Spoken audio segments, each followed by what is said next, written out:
So why did we have campaigns then that you joined? Because I wanted to, because I'm morally opposed to the European Union, and it's you're morally opposed to the European Union. Yeah. So what's the moralistic rationale for leaving it then?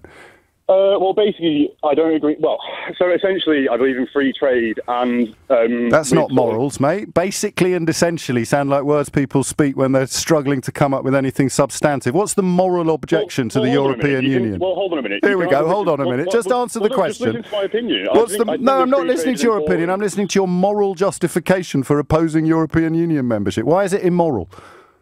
Okay, so one of the big pushes the official Vote Leave campaign always made at events and whatnot was the damage done by the German coffee industry to the Ethiopian and Kenyan coffee industry. That's not true, though, is it? Because we've got everything but arms legislations that lets the poorest countries in the world sell into the European Union without any tariffs at all. No, but it's about, oh God, see, this is it, it's a few years ago. It's about the... Oh God, it was a few years ago, but it's all I've got live on national radio. There are different tariff terms for whether or not goods are processed or not. Yeah. And Germany has a very large coffee processing industry, right? And they essentially blocked the development, the sort of further. How did they do that, Luke?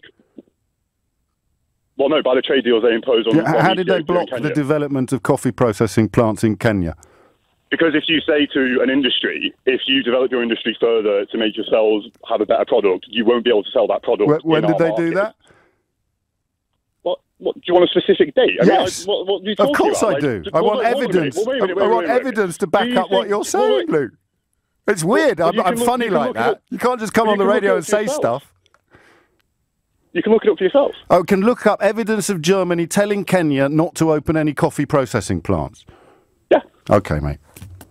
Let's do it now. What do you mean? Let's do it now. Listen, anyway, the point is, it's about, if people want, so basically, leaving the European Union was, for the majority of people, it was about having a sovereign parliament. And I think we've already got one. We had one all along.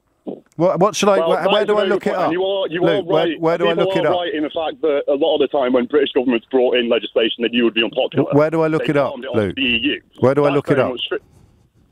Pardon? Where do I look it up? What? Just search. What? Just search. Well, the difference in tariffs between processed goods and... No. I'm looking for the instruction from Germany to Kenya not to open coffee processing plants. Come on, you're being facetious now. You can't even say it. Difference. Mate, you're on national radio telling me to look something up. I'm asking you where I find it, and you say I'm being facetious for looking. No, I'm saying you're being facetious... Yeah, can't talk. Luke, mate, have a great weekend. Seriously, put your teeth back in next time you ring.